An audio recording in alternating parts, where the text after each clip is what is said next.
Un petit mot sur cette saison. D'abord, ça a été une saison longue cette année ou vous avez l'impression que c'est très vite passé? Ouais, c'est quand même souvent une année super longue. Après, non, ça va, c'est quand même passé assez vite. Je suis content de ma saison parce que j'ai quand même bien joué.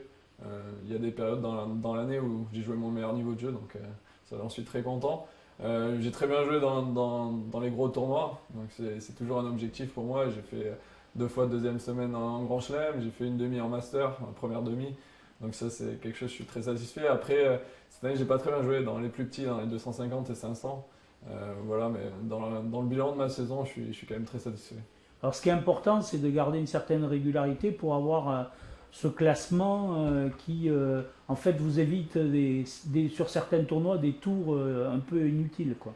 Ouais, c'est sûr, l'objectif c'est d'être tête de série, déjà en Grand Chelem, parce que t'évites les meilleurs dès les premiers tours. Donc ça c'est déjà super important. Là je vais être tête de série en Australie. Et puis dans les plus petits tournois, si tu peux être dans les meilleures têtes de série, ça te permet d'avoir des meilleurs tableaux. Et puis on sait dans le tennis, un match gagné en plus, ça peut faire une grosse différence dans ta saison, sur ton classement de fin d'année.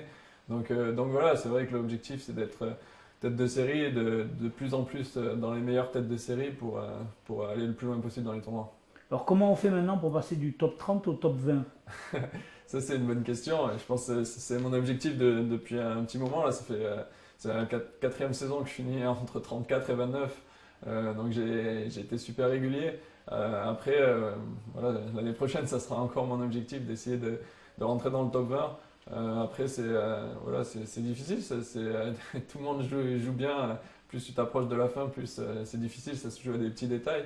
Mais ce qui est sûr, c'est que voilà, il faut arriver à bien jouer dans les gros tournois, ça c'est indispensable.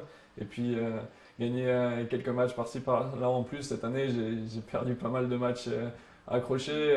7-6 au troisième, des matchs comme ça qui, si je les avais gagnés, auraient pu faire une différence et me permettre d'être un peu mieux classé à la fin de l'année. C'est vraiment quand vous jouez les Djoko, Federer et Witt, vous sentez qu'il y a encore un palier ou vous sentez que vous pouvez leur mettre un peu de poil à gratter, ces joueurs-là? Non, c'est difficile, c'est les meilleurs. Déjà, quand tu joues contre eux, tu apprends beaucoup.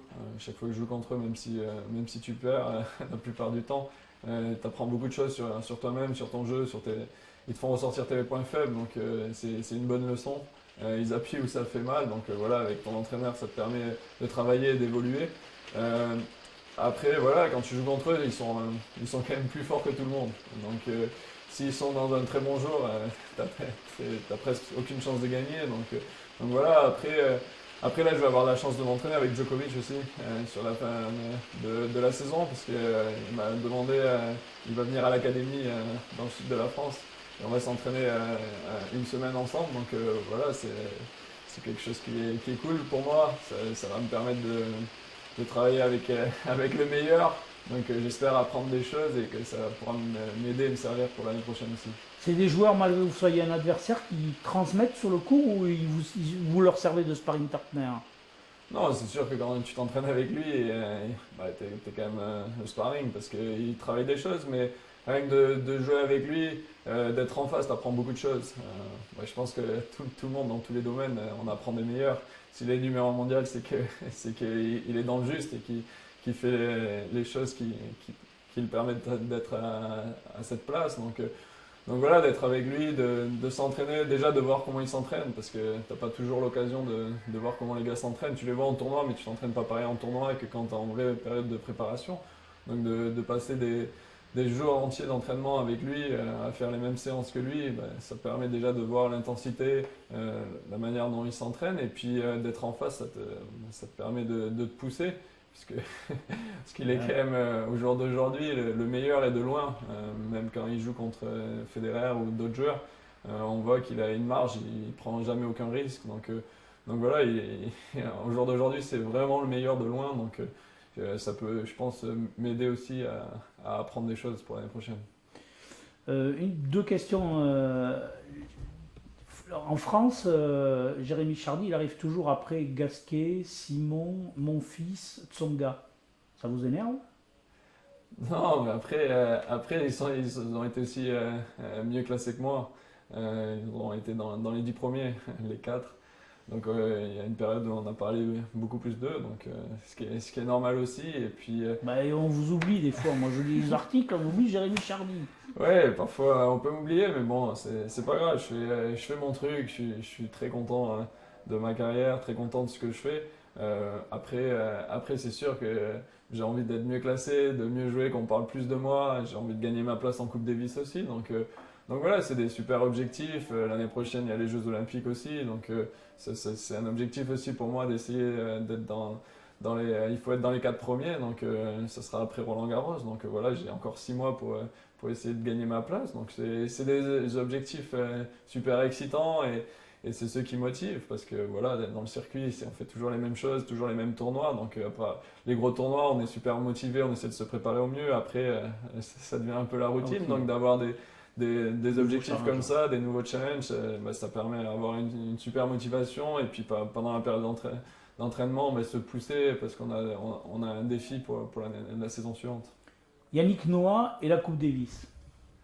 Bah, Yannick, on l'a rencontré là pendant Bercy. On a fait une réunion tous ensemble. Voilà, je pense que c'était important parce que peu de joueurs le connaissent. Euh, Moi, j'avais fait une semaine avec lui parce qu'on avait fait une exhibition ensemble à Adélaïde, donc on avait passé une semaine ensemble, mais la plupart des autres joueurs ne le connaissent pas. Donc c'était important qu'on se réunisse et qu'on parle tous ensemble. Il nous avait évoqué son projet, sa façon de travailler, tout ça. Donc voilà, après on le connaît, je pense que c'est pas le gars qui va être sur tous les tournois à nous suivre. D'ailleurs, il nous l'a bien précisé qu'il viendrait pas. Mais je pense qu'en Coupe Davis, il va apporter ça. Mais ça peut être une chance pour vous? Oui, je pense que pour moi, ça peut être une chance parce que Yannick, c'est quelqu'un il a pas peur de prendre des décisions, faire des choix qui peuvent être différents des autres. C'est pas parce que c'est le mieux, il a bien précisé, c'est pas parce que c'est les mieux classés que ce sera eux qui joueront. Ça dépendra de la forme du moment. Si quelqu'un se sent bien, il sera là. Et puis après, il a bien précisé aussi que tous ceux qui ne se feraient pas partie de l'équipe à 100% et qui ne feraient pas tout pour la Coupe Davis, ben, il y avait personne d'indispensable et que voilà, il mettrait pas d'avertissement si ça se passait pas bien, il sortait. Ouais, il a une position, il peut se permettre d'envoyer chez les gens, gros, quoi. Oui, ça c'est sûr. Et bah, Yannick, Ce que vous pouvez pas faire, peut-être. ouais, ce qui est sûr, c'est qu'il est libre. Yannick, dans le tennis, et puis dans sa vie, c'est quand même quelqu'un qui a une grosse personnalité, un gros charisme. Donc voilà, il se sent libre. Il a très confiance en lui. Donc il aura vraiment pas peur de faire des choix, que ça plaise ou déplaise. Heureux de revenir un peu en Béarn ou Ouais. ça vous manque ou... Non, non, chaque fois que je reviens, ça fait vraiment plaisir, ça me manque. Dans l'année, j'ai pas beaucoup l'occasion d'être ici. Là, de pouvoir commencer ma préparation, j'ai commencé hier l'entraînement, de commencer à m'entraîner ici, dans le Béarn, je vais courir dans les bois, voir ma famille, mes amis, ça fait vraiment du bien, ça me ressource vraiment. Et puis voilà, même si on est toute l'année en tournoi dans les plus beaux endroits du monde, l'endroit où on se sent le mieux, c'est quand même à la maison et à Pau. Ok, très bien.